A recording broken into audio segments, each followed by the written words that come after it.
The message came out of nowhere, blinking on my screen like a neon slap. I think we should just be friends.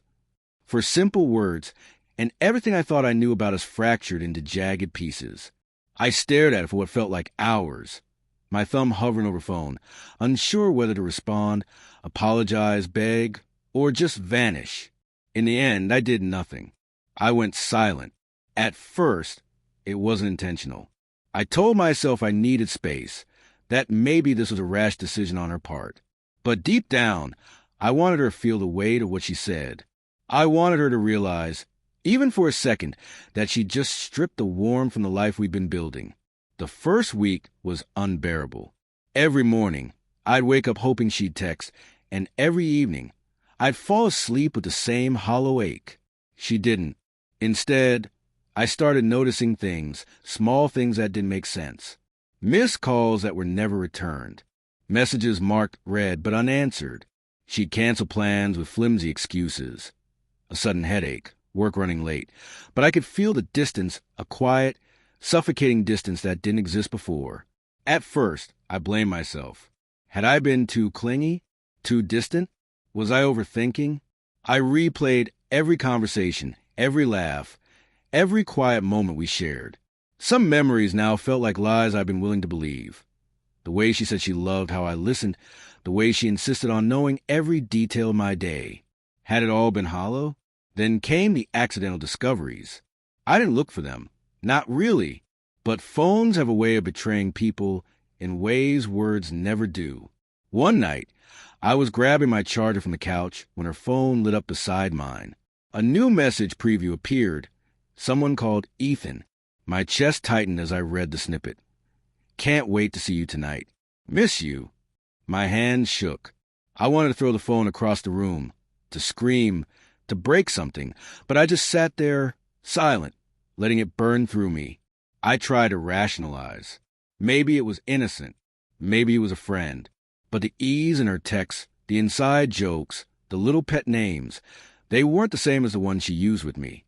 I remembered how she used to look at me when I laughed, how her hand always found mine in crowded rooms. That look, that touch, it wasn't there anymore. I started withdrawing, letting her feel the absence I couldn't put into words.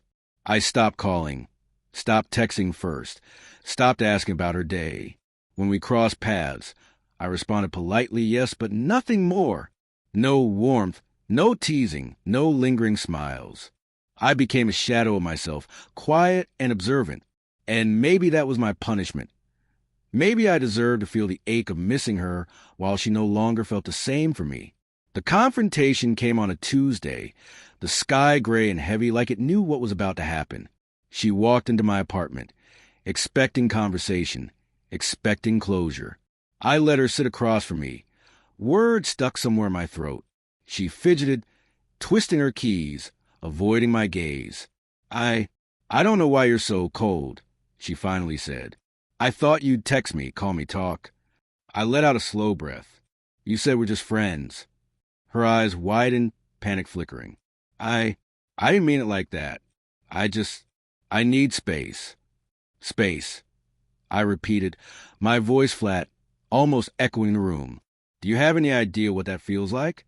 To hear that from the person you love most? To know that everything we had is suddenly optional? Her lips trembled. It's complicated. I looked at her, really looked at her, for the first time in weeks. She seemed smaller, almost fragile. But the truth was there in the corners of her eyes, in the subtle hesitation, in her movements. Guilt, yes, but also desire. Desire for someone else. The proof was there when she finally admitted it. Ethan wasn't a friend. He was more. She told me everything. As if spilling it all at once could undo the months of betrayal. As if confessions could fix what she had broken.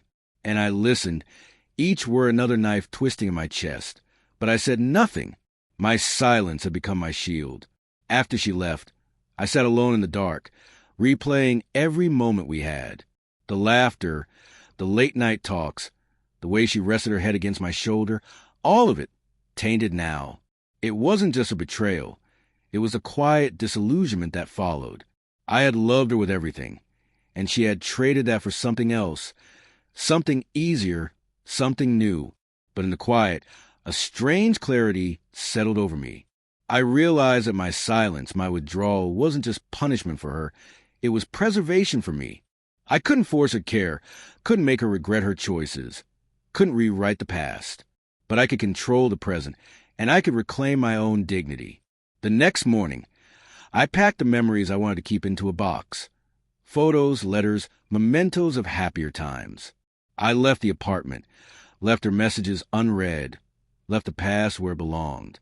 My heart ached, yes, but it also carried a growing sense of self-respect.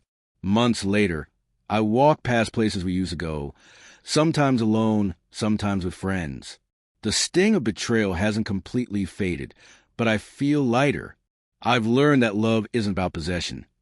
It's about honesty, mutual respect, and sometimes knowing when to let go. I've learned that silence can be louder than words, that absence can be a teacher. And I've learned that heartbreak, as painful as it is, can carve space for self-discovery, quiet strength, and eventual healing. She's moved on, I've moved on, and when I remember her now, I do it without the sharp sting of despair. I remember the lessons, the growth, the love I gave without expectation. I remember my silence, not as a weapon, but as a shield that allowed me to survive, to breathe, and eventually to reclaim myself.